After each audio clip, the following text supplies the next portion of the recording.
Kabanata 17:16, ang sinaunang lungsod na muling nagising. Sa harap ng napakalupit na pag-ataking iyon. Kahit si Zephyr ay napailing. Hindi iyon ordinaryong sakuna. Kahit ang isang mandirigmang kasing lakas niya ay mahihirapang harapin ang ganoong mapanirang kapangyarihan. Habang nakatanaw sa malayo, hindi niya napigil ang mag-alala. Si Zuan Yu. Malamang ay ligtas sa ilalim ng proteksyon ng Cursed Devil King. Ngunit ang iba. Hindi na niya natapos ang sasabihin. Batid niyang sa harap ng ganoong kalamidad, napakaliit ng tsansang mabuhay ng karamihan. Marahil. Napakalaki na ng naging kapalit sa panig ng Alchemist Alliance. Rumble. Halos kalahating araw na nagngalit ang mga apoy, kidlat, yelo, at malalakas na hangin. Ngunit sa wakas, unti-unting tumahimik ang buong primordial space. Napabuntong hininga ang Nine Netherbird. Pambihira. Muntik na tayong maubos. Halata ang matinding pagod nito. Maging si Zephyr ay hingal na hingal. Halos maubos din ang kanyang lakas upang mapaglabanan ang sakuna. Ngunit nang tuluyan ng hamupa ang lahat. Biglang nanigas ang kanyang mukha. Ang lunti ang kagubatan na dati niyang dinaanan. Ay tuluyan ng naglaho. Sa harapan niya. Isang walang katapusang disyerto ang bumungad. Puro mga naglalakihang hukay. Usok. Alikabok. At wasak na kalupaan. Mistulang bumagsak ang katapusan ng mundo. Kahit ang pambihirang paningin ni Zephyr. Hindi niya matano ang hangganan ng pagkawasak. Mahina niyang ibinulong. Napakalupit na kapangyarihan. Sinasabing ang primordial space ay isang sinaunang kayamanang naiwan pa noong panahon ng Ancient Draconic Era. Ngayon ko lamang tunay na naunawaan kung gaano ito kakilakilabot. Bigla. Isang sigaw ang umalangaw mula sa malayo. Diyos ko! Ano iyon? Kahit halos 50 kilometro ang layo nito. Narinig pa rin iyon ni Zephyr. Ibig sabihin, may mga nakaligtas pa sa sakuna. Ngunit hindi ang sigaw ang nagpayanig sa kanya. Kundi ang kanyang nakita. Habang unti-unting tinatangay ng hangin ang makapal na buhangin. May kung anong dahan-daang ang lumilitaw mula sa ilalim ng lupa. 1, 2, 10, hanggang sa maging libu-libong gusali. Unti-unting nalantad ang isang napakalawak at mar-angle na lungsod. Napalalim ang paghinga ni Zephyr. Agad niyang ginamit ang kanyang pambihirang paningin upang siyasatin ang lugar. Matapos ang ilang sandali, tiyak na ang kanyang naging pasya. Hindi ito ilusyon. Hindi rin ito karaniwang guho. Isa itong sinaunang lungsod na nagmula pa sa Ancient Draconic Era. Bagamat winasak na ito ng panahon. Ramdam pa rin ang dating karangyaan nito. Hindi alam ni Zephyr kung bakit nalibing sa ilalim ng lupa ang napakalaking lungsod na iyon. Ngunit isang bagay ang kanyang natitiyak. Sa loob ng sinaunang lungsod na iyon. Nakatago ang mga kayamanang maaaring magpabago sa kapalaran ng sinumang makatagpo. At marahil, ito rin ang tunay na dahilan kung bakit handang magsimula ng madugong digmaan ang Domain of Chinnglan. Ngunit anong lihim ang nakabaon sa sinaunang lungsod na ito? Ito na ba ang tunay na layunin ng Domain of Chinnglan? At anong panganib ang naghihintay kay Zephyr sa oras na tumuntong siya sa loob ng mga guhong iyon? Abangan ang susunod na kabanata. Kabanata 17:17, ang tawag ng sinaunang lungsod. Malakas ang kutob ni Zephyr. Hindi iyon basta hinala lamang. Ito ay bunga ng karanasan niyang naipon sa dalawang buhay. Sa kanyang pakiramdam, ang sinaunang lungsod na iyon ang susi sa lahat ng misteryong bumabalot sa primordial space. Swoosh! Swoosh! Swoosh! Sunod-sunod na umalangaw ang tunog ng mga mandirigmang lumilipad sa himpapawid. Lahat ng nakaligtas sa sakuna ay iisa ang direksyon. Ang sinaunang lungsod. Hindi na mahalaga kung sila ay mula sa Domain of Muan o Domain of Chinnglan. Pansamantala nilang isinantabi ang kanilang pagpatay sa isa't isa. Sapagkat alam nilang, mas mahalaga ang pagkakataong naghihintay sa loob ng lungsod kaysa sa anumang labanan. Kung may makakakuha ng pambihirang kayamanan, maaaring tuluyan nitong baguhin ang kanyang kapalaran. Tahimik na bumulong si Zephyr. Kailangan kong makarating doon sa lalong madaling panahon. Kasabay nito, muli niyang naramdaman ang presensya ng Cursed Devil King. Hindi na ito gaanong kalayo. Humigit kumulang 60 kilometro na lamang ang pagitan nila. Wala na siyang inaksayang oras. Boom! Sa isang kisap mata, sumabog ang kanyang true energy. Parang kidlat siyang rumagasa patungo sa sinaunang lungsod. Ngunit sa kabilang panig, may isa ring grupo ng mga eksperto na mabilis na papalapit. Sa unahan nila ay isang binatang naglalabas ng napakalakas na aura. Nagniningning ang kanyang mga mata sa pananabik. Lumitaw na rin sa wakas ang sinaunang lungsod.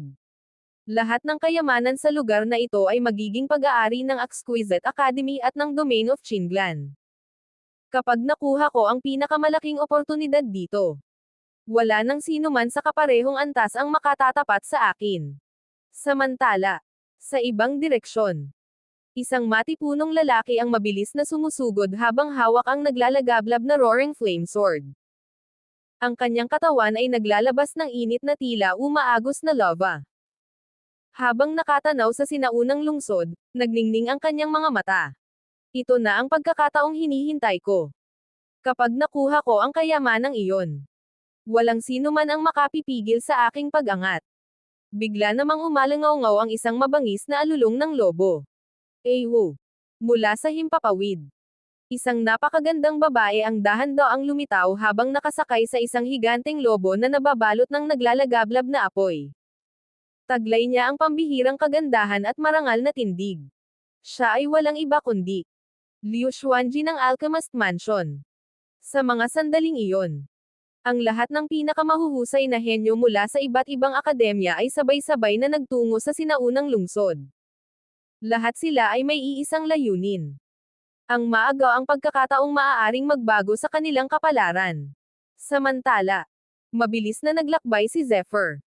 Sa loob lamang ng ilang sandali, nakatawid siya ng napakalayong distansya at huminto sa paanan ng isang bundok. Tahimik ang paligid. Ngunit kakaiba ang pakiramdam. Ang dilaw na buhangin ay patuloy na umiikot habang naglalabas ng malamig at nakapangangilabot na aura. Biglang, isang malungkot na tinig ang umalangaw-ngaw mula sa kailaliman ng dilim. Ayoko. Ayoko itong tanggapin. Kasunod nito, sunod-sunod na narinig ang tila pag-iyak ng mga multo at mababanggas na alulong ng mga lobo. Ngunit agad napansin ni Zephyr. Hindi iyon tunay na mga tunog. Isa lamang itong napakalakas na emosyon at hinanakit na naiwan sa lugar sa loob ng napakahabang panahon.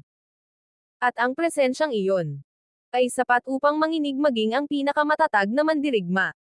Kaninong hinanakit ang bumabalot sa bundok na ito? May kaugnayan ba ito sa pagbagsak ng sinaunang lungsod? At anong nilalang ang naghihintay kay Zephyr sa likod ng nakapangangilabot na tinig na iyon? Abangan ang susunod na kabanata.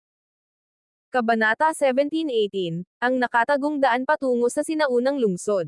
Swoosh! Sa isang kisap mata, kumislap ang mga mata ni Zephyr. Mabilis niyang pinalawak ang kanyang spirit energy, na kumalat sa buong paligid. Maya-maya, unti-unti niyang naunawaan ang kakaibang presensyang bumabalot sa lugar.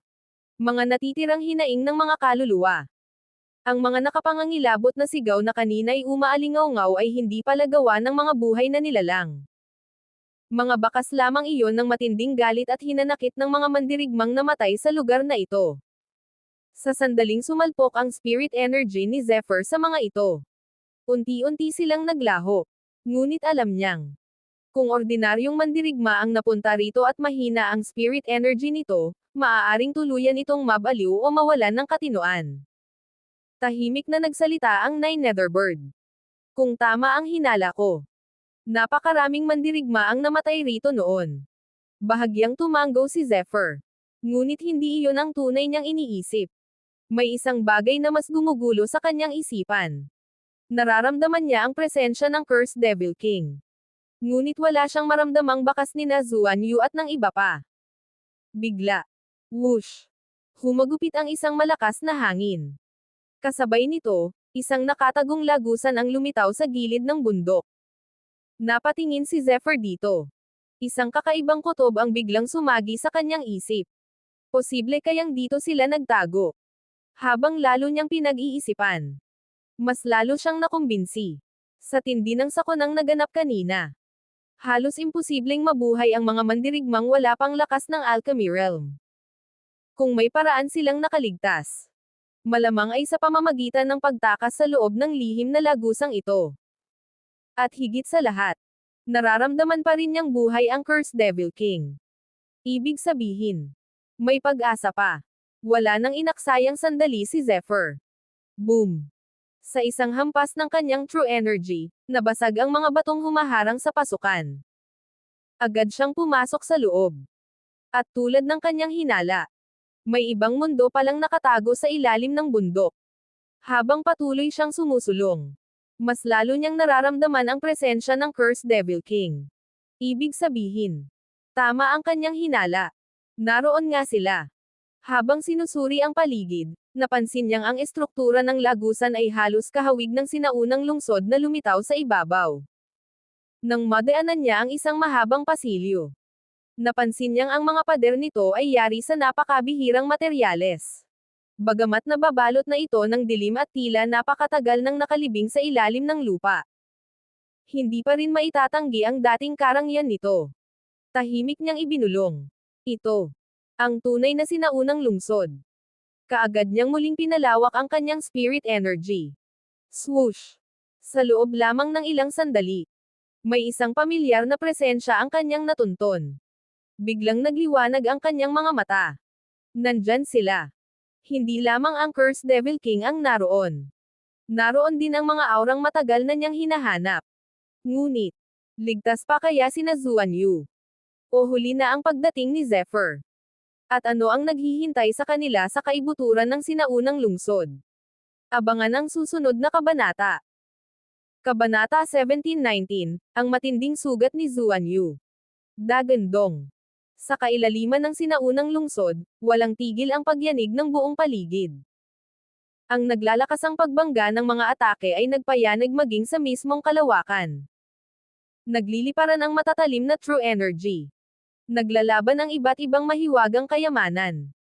At bawat banggaan ay naglalabas ng mapaminsalang puwersang kayang wasakin ang lahat ng madaanan nito. Sa gitna ng labanan, naroon sina Zuan Yu at ang kanyang mga kasamahan. Ngunit ang kanilang kalaban ay dalawang misteryosong nilalang. Pareho silang napakatangkad at nababalot ng lumang tela. Wala silang anumang bakas ng buhay. Mistula silang dalawang naglalakad na bangkay. Ngunit sa bawat kilos nila, naglalabas sila ng napakalupit na kapangyarihan. Bagamat tila mabagal ang kanilang paggalaw, bawat suntok at bawat hampas ay sapat upang yumanig ang buong paligid. Dahil dito, napilitan sina Zuan Yu na umatras ng umatras. Halos wala na silang lakas upang lumaban. Nang tila wala na silang pag-asang makaligtas, isang malamig na tinig ang biglang umalangaw-ngaw. Tumigil na kayo. Boom! Sa isang iglap, isang dagat ng kidlat ang bumalot sa buong lugar. Kasabay nito, isang napakalaking talon ng enerhiya ang ramagasa. Swoosh! Sa isang hampas lamang, nahati sa gitna ang dalawang misteryosong nilalang. Kasunod nito, nilamon sila ng napakalakas na kidlat. Hindi na sila nagkaroon ng pagkakataong makabawi. Tuluyan silang nawasak. Nang makita iyon, biglang nagliwanag ang mukha ni Zuan Yu. Kuya Zephyr. Sa wakas, dumating na rin ang taong hinihintay nila. Mabilis na lumapit si Zephyr. Pagkakita niya kina Zuan Yu at sa iba pa, bahagya siyang nakahinga ng maluwag. Ngunit agad din siyang nagtanong. Ano ang nangyari? Paano kayo napunta rito? Huminga ng malalim si Buffet. Pon ng dugo ang kanyang katawan. Halatang dumaan siya sa matinding labanan. May galit sa kanyang mga mata habang sumasagot. Inatake kami ng Heavenly Dust Academy. Sa pamumuno ni Yang Yunchen, bigla nila kaming tinambangan habang wala kaming paghahanda. Nang marinig ang pangalang iyon, bahagyang nanigas si Zephyr. Kilalang kilala niya si Yang Yunchen. Bago pa sila pumasok sa primordial space, binalaan na siya ni Meng Zuan na mag-ingat sa taong iyon. Ngunit hindi niya inaasahang magiging ganoon kalupit ang kanyang pag-atake. Pagkatapos, napatingin si Zephyr kay Zuan Yu. At sa isang tingin pa lamang, biglang nanlamig ang kanyang ekspresyon. Napakalubha ng kalagayan ni Zuan Yu. Halos wasak ang kanyang mga laman loob. Magulo ang daloy ng kanyang true energy. At napakahina ng kanyang aura. Mistulang maaari siyang mawalan ng malay. O tuluyang mawalan ng buhay. Sa anumang sandali. Unti-unting humigpit ang kamao ni Zephyr. Sa kanyang mga mata. Unti-unting nagliyab ang malamig na puot. Kung umabot lamang siya ng mas maaga. Hindi sana nangyari ito. Ngunit sapat pa kaya ang natitirang oras upang mailigtas si Zuan Yu. At kapag muling nag-cross ang landas ni na Zephyr at Yang Yunchen, anong kapalaran ang naghihintay sa taksil na iyon? Abangan ang susunod na kabanata. Kabanata 1720, ang panunumpa ng paghihiganti. Nang makita ni Zephyr ang kalagayan ni Zuan Yu, lalo niyang naunawaan kung gaano kabagsik ang naging pag-atake. Halos wasak ang buong katawan nito. Kung nagtagal pa ng kaunti, maaaring hindi na ito umabot ng buhay. Huminga ng malalim si Buffet at sinabi ng may matinding pagsisisi. Si Yang Yunchen ang may kagagawan nito. Kung hindi tayo agad nakatakas, malamang wala ni isa sa atin ang makaliligtas.